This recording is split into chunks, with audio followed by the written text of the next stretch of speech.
Matías, ¿estás por ahí? Acá estoy. Perfecto. Bueno, Matías Carvajal, doctorante de Geología de la Universidad de Concepción y exalumno nuestro acá de Valparaíso, de la Santa María primero, después de la Católica de Valparaíso y ahora en la Universidad de Concepción. Ya. ¿Cómo estamos ahí? ¿Se ve? Súper bien. Ya. Gracias, profe. Muy buenas todas las presentaciones. Dejaron la vara bastante alta y veo que me tiró varias pelotas a mí. Ojalá pueda responder alguna de esas pelotas que me tiró. Yo les voy a hablar rápidamente en estos 15 minutos, ojalá, sobre el terremoto y tsunami de 1630, que hoy día justamente cumple 290 años. Eh, Rápidamente, el terremoto de 1730 duró sus buenos minutos, según los reportes históricos, y generó daño entre más o menos La Serena, incluso más al norte, y hasta Concepción por el sur. Esos cuadraditos que están ahí muestran los edificios que fueron dañados durante el terremoto. Y si nosotros lo comparamos, por ejemplo, con los terremotos que sucedieron después de este, en 1822, 1906 y 1985, que quizás muchos de algunos de ustedes recuerdan, se nota el tiro que fue un terremoto diferente y bastante más grande que el resto. Eh, el tsunami, una de las cosas en realidad, de hecho, las primeras estimaciones de la magnitud del terremoto en 1730 provienen desde el otro lado del Pacífico, justamente en Japón. Acá hay una simulación del tsunami de 1960, que básicamente es muy parecida a lo que uno esperaría para 1730, que va avanzando por el Pacífico, ¿cierto? Aquí a la izquierda, arriba, están las horas transcurridas desde el terremoto, ¿cierto? Después de unas 15 horas pasa por Hawái, inundando toda la costa aquí de Estados Unidos, de Canadá, y después más o menos de un día ocurrió el terremoto, llegan la inundación a Japón, que justamente está en este lugar de acá. Entonces, todos los terremotos que generan tsunamis en Chile y en otras partes del mundo también, llegan a Japón y a otros lugares. Y como los japoneses tienen una historia bastante más grande y más detallada que la nuestra, usamos primero para estimar las características o la magnitud del terremoto, usamos los reportes japoneses. Entonces, rápidamente, les quería mostrar acá cómo podemos ocupar los registros de los japoneses del tsunami de 1730 para estimar su magnitud. Esto que está acá a la izquierda es Japón, está un poco girado, y lo que se muestra aquí en estrellitas de color magenta o media rosada son los lugares donde hubo mediciones del tsunami que ocurrió en Chile el año 2015, ¿cierto? Ahí el norte de Valparaíso. Y lo que nos dicen los instrumentos que estaban allá es que la media altura, o sea, la amplitud del tsunami en Japón del terremoto del 2015 fue alrededor de 20 centímetros.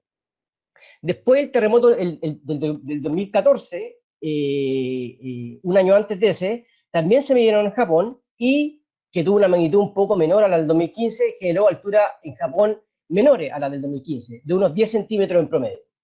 El 2010, que fue un terremoto de magnitud 8.8, bastante más grande que los dos anteriores, o que los dos que ocurrieron después, ¿verdad? Generó alturas de tsunami en promedio de unos 60-70 centímetros en Japón. El del 60, gigante, que incluso mató a casi 150 japoneses por el tsunami allá, generó altura de tsunami o amplitud de tsunami sobre el metro y medio.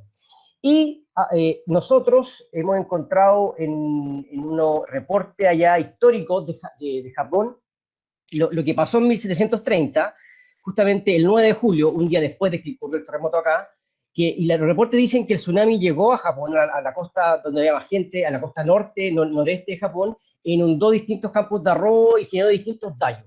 No hemos encontrado ningún reporte de muertes, pero sí generó daño y la altura se estiman en unos 2 metros sobre el nivel del mar.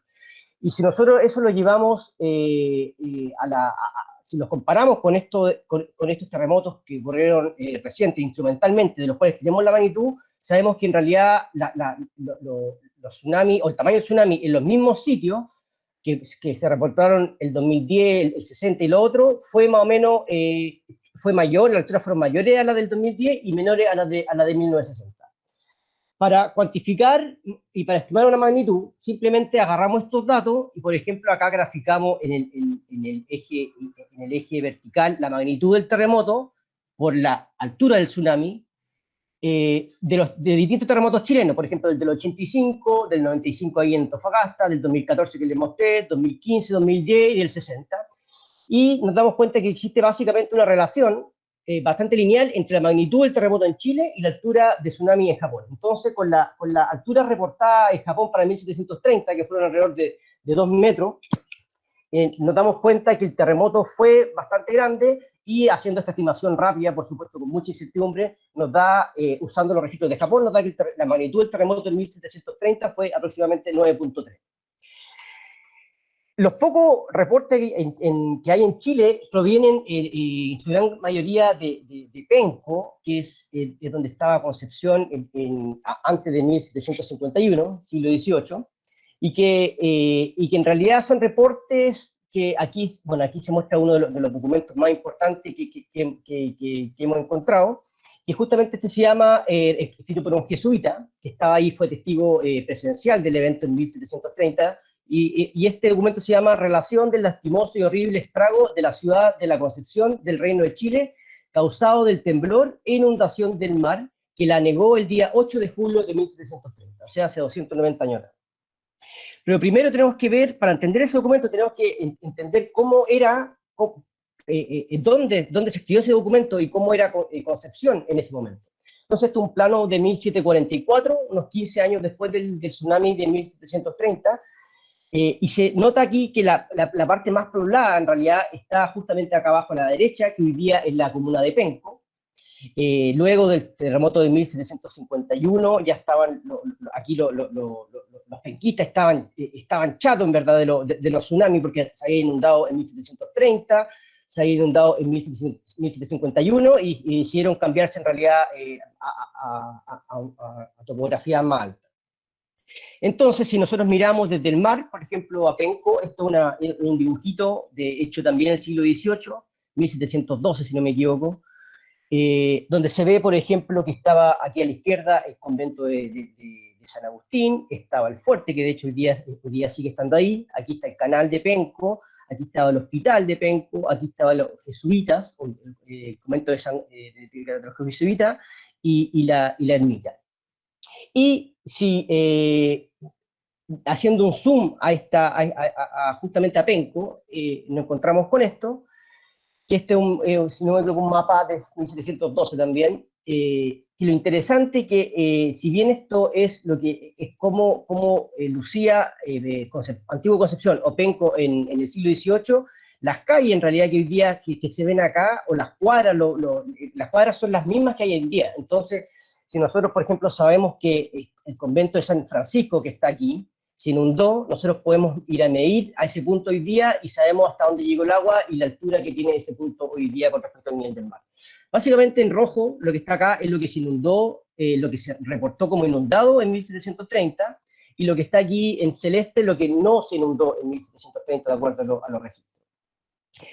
Algunos, en el documento que les mostré, les saqué dos extractos que están acá, que por ejemplo, el que está acá arriba dice, aún en mayor riesgo, puso esta misma confianza, aquí están hablando de que no se sabía en realidad que venía un tsunami después del terremoto, puso esta misma confianza al señor maestre de campo general, porque aunque se dio descalzo y con el agua a la rodilla, la primera vez que se le avisó, viendo se habían ya retirado las aguas, juzgó también acabó el peligro, y así no hizo más diligencia que mandar ensillar caballo, y ya él mismo, acompañado de otros caballeros, a registrar si se descubría en el mar alguna novedad, para disponerse, transpusiesen las armas al lugar más seguro de sus inundaciones, y advirtiendo que retirado el mar, revolvía con impetuosa furia, atropellándose unas con otras las olas, y ganando por instantes mucha tierra. Se vio obligado a picar bastante para poder llegar a la guardia, que halló ya inundada con todo lo demás de la placeta y palacio, gritando con confuso alarido los presos de los calabozos por ser socorridos. Básicamente lo que nos dice este extracto bastante interesante, que se puede analizar desde distintos puntos de vista, nos dice que la guardia, la placeta y el palacio, que nosotros lo podemos ubicar en el mapa que está a la derecha, fueron inundados por el tsunami de 1730. El extracto abajo dice, arrócese todo el convento de San Francisco, que está justamente aquí cercano al estero, está, este lugar que está acá, quedando en pie no más que la iglesia, aunque muy maltratada por haberla anegado el agua por la parte de adentro, casi 2 varas, y más por la de afuera, hace ese edificio su remedio. Aquí habla, interesante porque habla de una altura, ¿cierto? 2 varas, cuando uno revisa cuánto era una vara comparado con el metro, por ejemplo, bueno, uno se da cuenta que son 83 centímetros, entonces sabemos que en San Francisco el agua, la inundación del tsunami, tuvo una altura más o menos de 1,5 metros. Entonces, con esta información súper valiosa, lo que hicimos fue ir justamente a Penco y georreferenciamos o superpusimos, en verdad, el plano antiguo, que está aquí dibujado, ¿cierto?, con estos colores, sobre el mapa actual de Penco. Localizamos los lugares que fueron inundados y fuimos a medir la altura que hoy día están sobre el nivel del mar. Entonces, por ejemplo, hicimos 4 perfiles aquí dibujados, perfiles topográficos dibujados en rojo, en azul, amarillo y verde, y se pueden ver en el gráfico de la derecha. Y nos damos cuenta, por ejemplo, que los jesuitas, esto que está aquí, la JS que está acá, el reporte salía que se inundó hasta los cimientos. Entonces sabemos que el tsunami en este punto llegó más o menos a una altura de 8 metros sobre el nivel medio del mar. El convento de San Francisco, que les contaba que el agua llegó 2,5 varas por la parte de afuera. Sabemos que hoy día el convento de San Francisco está a unos 3 metros sobre el nivel del mar. Entonces sabemos que el tsunami ahí fue de alrededor de 5 metros sobre el nivel del mar. También en la playa, en la que estaba justamente acá, donde estaba el fuerte, sabemos que, según el mismo documento, que el tsunami ahí tuvo una altura de sobre 8 metros de altura. Entonces, básicamente, usando estos documentos, yendo terreno y superponiendo el mapa histórico sobre el mapa moderno, podemos tratar de caracterizar el tsunami de 1730, al menos en Penco. Recordando que el tsunami de 1730 se originó mucho más al norte, y no así, por ejemplo, el terremoto del 2010, que se generó frente a Penco, y de hecho, cuando uno va a medir la altura, va a hablar con la gente para que te cuente hasta dónde llegó el agua, se da cuenta que el 2010, en realidad, el promedio en Penco fue menor al terremoto, al tsunami generado por el terremoto de 1730. En Valparaíso también tenemos otro reporte, y hicimos básicamente lo mismo. Aquí, en Valparaíso, en ese entonces, el Valparaíso colonial se separaba en 2 sectores, básicamente el puerto, que está aquí en la izquierda, donde está la matriz y el convento de San Agustín, y aquí a la derecha, donde está el sector este, se llamaba el almendral, usado principalmente para cultivar hortalizas, almendras y otras cosas. Y aquí en el puerto vivía la mayoría de la gente, estaba mucho más habitado. Entonces, bueno, la imagen y los dibujos de al lado, justamente el de arriba está mostrando cómo se veía el puerto en 1712, el puerto de Valparaíso, y en 1795 abajo hay un dibujo que muestra más o menos muestra el almendral. Una cosa interesante, bueno, fuimos haciendo los perfiles, nos dimos cuenta, en realidad, y los reportes dicen que el tsunami llegó hasta el promedio de la colina que en ese minuto se encontraba la matriz. Aquí viendo un dibujo también hecho en 1790, uno se da cuenta que la matriz claramente estaba sobre un cerrito. Hoy día hay tanta construcción, tanta cosa, que en realidad uno pierde un poquito la noción aquí de los niveles, pero si sacamos todos los edificios y todas las construcciones modernas, uno se da cuenta de que justamente la matriz estaba en un cerrito. Y sabemos, por ejemplo, que el agua aquí llegó hasta más o menos la mitad de este cerrito. Y no les conté, pero los otros reportes, aquí en el convento de San Agustín y en los mercedarios, dicen que en los mercedarios se inundó completamente, generando daños importantes dentro del convento, llegando hasta el altar y todo. Y en el caso del convento de San Agustín, el agua llegó, abro comillas, a tocar sus paredes. Eso es lo que salió. Entonces, bueno, si nosotros si nos queremos parar aquí cerca de la matriz, en este cerrito, para que se hagan una idea y nos imaginemos cómo fue la costa, porque aquí, como, bueno, algo mostró creo el Pato Winkler, aquí la costa ha cambiado un montón, acá hoy día ha avanzado en realidad, han ganado terreno, como dice la gente, han ganado terreno al mar. Antes era así, esto estaba parado aquí, una persona justamente en la plaza de la Matriz, y se da cuenta que el mar llegaba muy cerca de ahí. Pero algo que no debiese haber cambiado tanto, y es lo que, y es una pregunta en realidad que tenemos, es el nivel del mar. El nivel del mar relativo con respecto a la matriz. Entonces, si la matriz hoy día está a 10 metros de altura, nosotros creemos que en 1730 estaba quizás más abajo o más arriba, pero no mucho más abajo y no mucho más arriba. Y eso es importante al momento de hacer las modelaciones que les voy a mostrar después. Entonces, hicimos lo mismo, ¿cierto? Pusimos el mapa colonial de Valparaíso sobre el mapa actual y hicimos perfiles donde tenemos registros del tsunami, que es aquí en la matriz, en rojo, en el convento de San Agustín en azul, y aquí en el almendral hacemos un perfil de color negro, creo que eso, justamente aquí en los Mercedarios. Y nos damos cuenta que la matriz está a unos 12 metros de altura, que el convento de San Agustín hoy día, o el lugar donde ocupaba el convento de San Agustín, está a unos 10, 11 metros de altura, y los Mercedarios, que fue completamente inundado, está a los más o menos 8 o 9 metros de altura. Entonces, usando los reportes que salían en los documentos antiguos, nos damos cuenta que el tsunami de 1730 en Valparaíso tuvo una altura más o menos promedio, si quieren, de 8 a 10 metros, lo cual es bastante. Entonces, teniendo, y aquí una cosa más que justamente es lo que el profe dijo que yo iba a mostrar, pero yo pensé que usted, profe, lo iba a mostrar, es que justamente acá en Quintero, en la parte norte de la bahía en Quintero, aquí el profe ha encontrado unos depósitos de tsunami como los que mostró justamente para el sur de Chile, pero asociados en este caso al tsunami de 1730. Entonces sabemos que en la parte norte de la bahía de Quintero, justamente donde está la laguna de Campiche, el tsunami de 1730 inundó más o menos 2 kilómetros tierra adentro.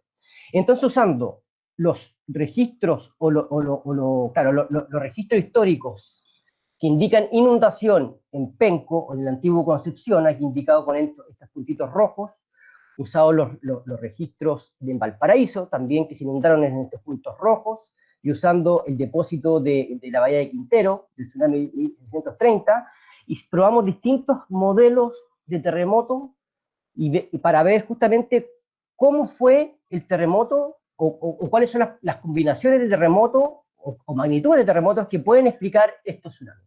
Entonces, básicamente yo les voy a mostrar ahora distintos modelos o distintos candidatos de terremotos, tipos de terremotos con distintas magnitudes. Por ejemplo, en este caso, un terremoto de magnitud 8.7.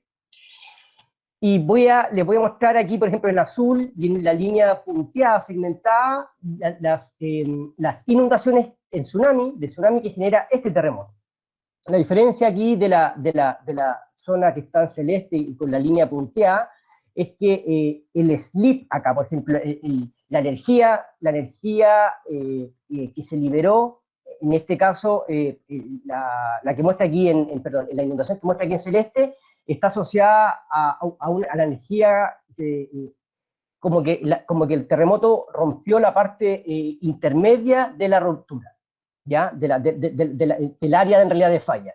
Y también probamos terremotos superficiales, por ejemplo, que concentran toda la energía, todo el deslizamiento en la parte más superficial, y esa inundación estaría indicada o representada aquí por la línea segmentada. ¿Ya? Pero en este caso, un terremoto de magnitud 8.7, que es un terremoto muy grande, como ustedes saben, no puede inundar hoy los lugares que se inundaron en Penco, ni en Valparaíso, ni tampoco puede llegar el tsunami a los lugares donde el profe aquí con su equipo encontraron depósitos de tsunami aquí en Quintero.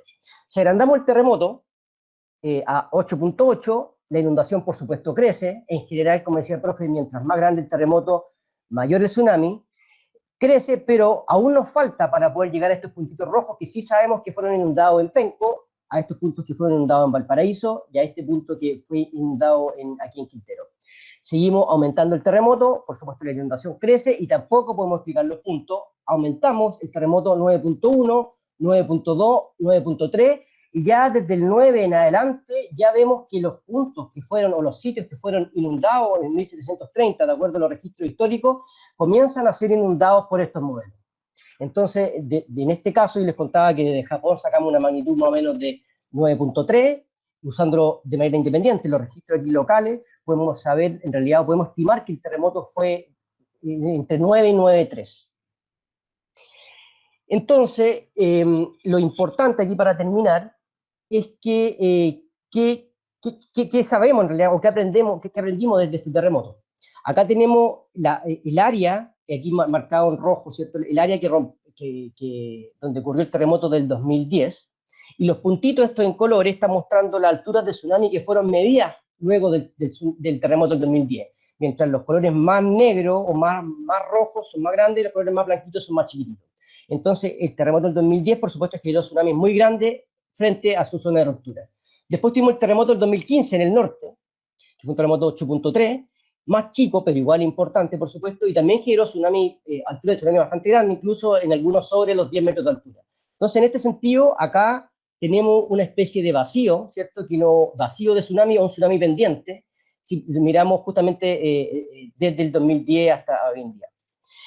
Y lo preocupante, es que el último terremoto que pudo generar un tsunami grande acá, como el 2010 lo generó en su zona y el 2015 lo generó en su zona, fue el terremoto de 1730, porque los otros terremotos que han ocurrido después, que son bastante grandes y generaron bastante destrucción, incluso mataron más personas, se cree, que el de 1730, no fueron capaces de generar tsunamis tan grandes como el 2010 o de 1630 o como el del 2015. De hecho, los tsunamis de 1822, 1906, 1985 son muy chiquititos. No hay ningún solo reporte, no encontramos ningún solo reporte de daño asociado a estos tsunamis.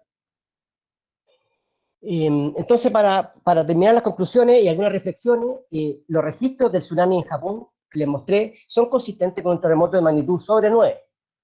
En Chile, los registros que tenemos en Chile, en Concepción, en Valparaíso y en Quintero, también son consistentes con un terremoto de magnitud sobre 9. Pero más allá de la magnitud real que tuvo el terremoto de 1730, los registros tanto en Japón como en Chile evidencian un tsunami muy grande, incluso comparable o mayor al del 2010, del 27. Entonces, lo malo es que, aunque no sabemos ni cómo ni cuándo, queramos o no, un tsunami tan grande como el de 1630 tiene que volver a ocurrir. Eso lo sabemos, eso es lo malo. Pero al mismo tiempo, lo bueno es que sabemos que ocurrirá. Entonces la pregunta es, ¿qué hacemos? ¿Nos hacemos los locos o en realidad aceptamos la posibilidad y nos preparamos mejor? Eso. ¿Cómo estoy con el tiempo? Esa es una buena pregunta, Matías. ¿Quién tomó el tiempo? Ya, Eduardo, ¿cuál es el tiempo? Yo creo que me fue bien, pues. No, vamos a ver, Eduardo. Vamos al tiro. Eduardo va a ser el oficial. Se rumorea que fueron 14 minutos. 14, no debe que ponga. Se rumorea. Ya. Mejor no hablemos de ese tema. Oye, Diego, tú tienes la palabra. Mira, justo surgió una pregunta bastante desarrollada aquí en el chat, pero que escapa un poco al tema de Chile Central. Pero sin embargo tiene dentro una duda que sería bastante buena aclarar. Y hace referencia al gran terremoto, a que siempre se ha esperado un gran terremoto en el norte de Chile. Y tenemos en el 2014 un terremoto que no llenó ese vacío sísmico que se estaba esperando. Entonces, Luis pregunta si ese terremoto que se ubicó en la parte central de ese vacío ocurrió, ¿qué pasa con el norte y con el sur? ¿Puede ser que se rompa todo de una vez o siempre esto se va rompiendo de a segmentos? Es una buena pregunta. Uh-huh. La respuesta en realidad no la sé, pero sí, y no sé si se sepa en realidad qué es lo que va a pasar, pero justamente el último terremoto en el norte, donde está hablando, ¿cómo se llama, perdón? Luis. Luis, manda saludos desde Iquique. Donde está hablando Luis, justamente en el norte, el último gran terremoto, por decirlo así, sub 1730, ocurrió el año 1877. ¿ya? Que básicamente rompió o liberó la energía entre Arica y Antofagasta. No sé cuántos kilómetros, serán 500 kilómetros, no sé. Pero fue un terremoto bastante grande y más importante que eso, que generó un tsunami muy grande, ¿ya? Entonces, desde ahí hasta el 30 de marzo del 2014 no había pasado nada importante. Y justamente el 1 de abril del año 2014 ocurrió un terremoto que fue mucho más chico del potencial que se esperaba en realidad.